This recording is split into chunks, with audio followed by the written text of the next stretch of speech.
Samajwadi party के वरिष्ठ नेता व नेता प्रतिपक्ष राम गोविंद चौधरी ने लॉकडाउन में सरकार से अपील की। प्रदेश के बलिया सहित अधिकांश जिलों के लोग देश के अन्य प्रदेश में फंसे हुए हैं।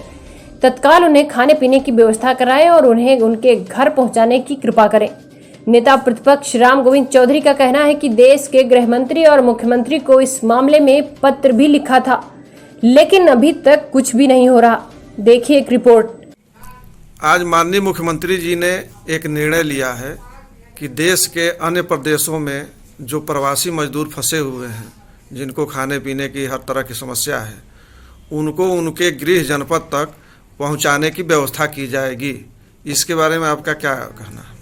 ये सरकार केवल निर्णय लेती है और वह निर्णय अखबार में छप जाता है, चैनलों में दिखा दिया जाता है, लेकिन धरातल पर उसका पालन बहुत ही कम दिखाई देने को मिलता है।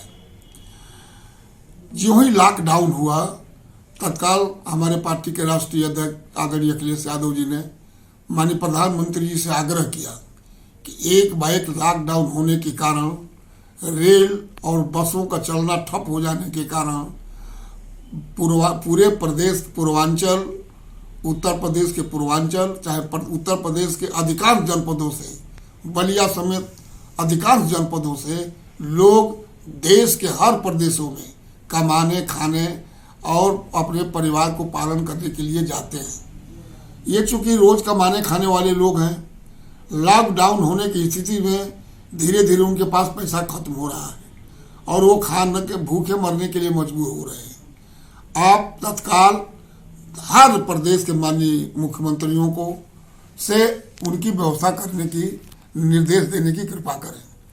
कुछ भी नहीं हुआ। मैंने भी खुद माननीय मुख्यमंत्री जी को एक पत्र लिखा।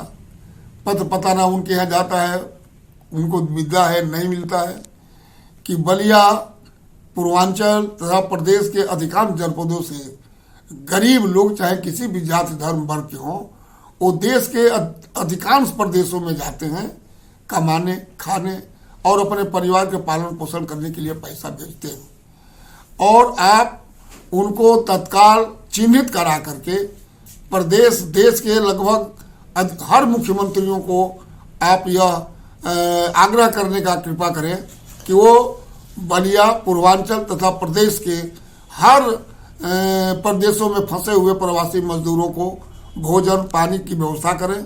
उनसे मकान मालिक पैसा मांग रहे हैं भाड़ा, वो भी उनके पास नहीं है, और तत्काल वहाँ के लोग उनको अपने अपने घरों तक पहुँचाने की कृपा करें। जब कोई सुनवाई नहीं हुआ तो मैं 15-16 दिन के बाद फिर माननीय गृह मंत्री भारत सरकार को मैंने पत्र लिखा कि माननीय गृह मंत्री जी, बलिया पूर्वांचल तथा उत्तर प्रदेश के अधिकांश जनपदों से लोग कमाने खाने के लिए, अपने परिवार को जिलाने के लिए लगभग हर प्रदेशों में जाकर के काम करते हैं, अपने परिवार का पालन पोषण करते हैं। लॉकडाउन होने के कारण उनके पास पैसा नहीं रह गया है, वो खाने के मोहताज हो गए। और रोज अधिकांश लोग, चूंकि रेल नहीं चल रही है, बस नहीं चल रहे हैं, अनिश्चितता के दौर में लोग पैदल, साइकिल से, ट्रकों में छुप करके, टैंकरों में छुप करके अपने अपने घर जाने के लिए मजबूर हो रहे हैं। पैदल चलते हुए कई लोगों की मृत्यु हो गई। बहुत लोगों को हाईवे पर पुलिस ने पीटा, जेलों में बंद कर दिया, बहुत लोगों को अस्थायी जेलों में बंद कर दिया। और अभी हमारे ही क्षेत्र के लोग नैनीताल से पैदल चल करके आ रहे थे, पीलीभीत में एक आदमी भीषण बीमार पड़ गया। मैंने अमर उजाला के प्रमुख संवाददाता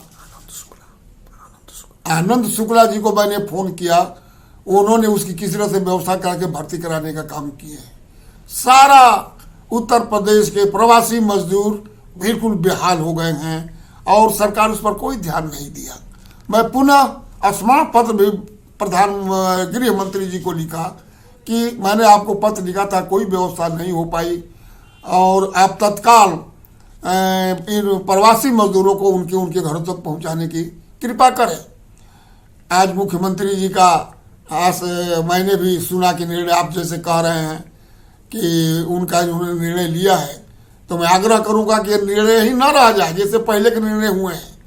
तत्काल हर उत्तर प्रदेश के प्रवासी मजदूरों को तत्काल, अभी तो तत्काल जहाँ है वहाँ उनको खाने पीने की व्यवस्था सुनिश्चित करावें और जितना जल्दी हो सके उनको उनके घरों तक पहुँचाने की कृपा करें, ये मेरा उनसे आग्रह है।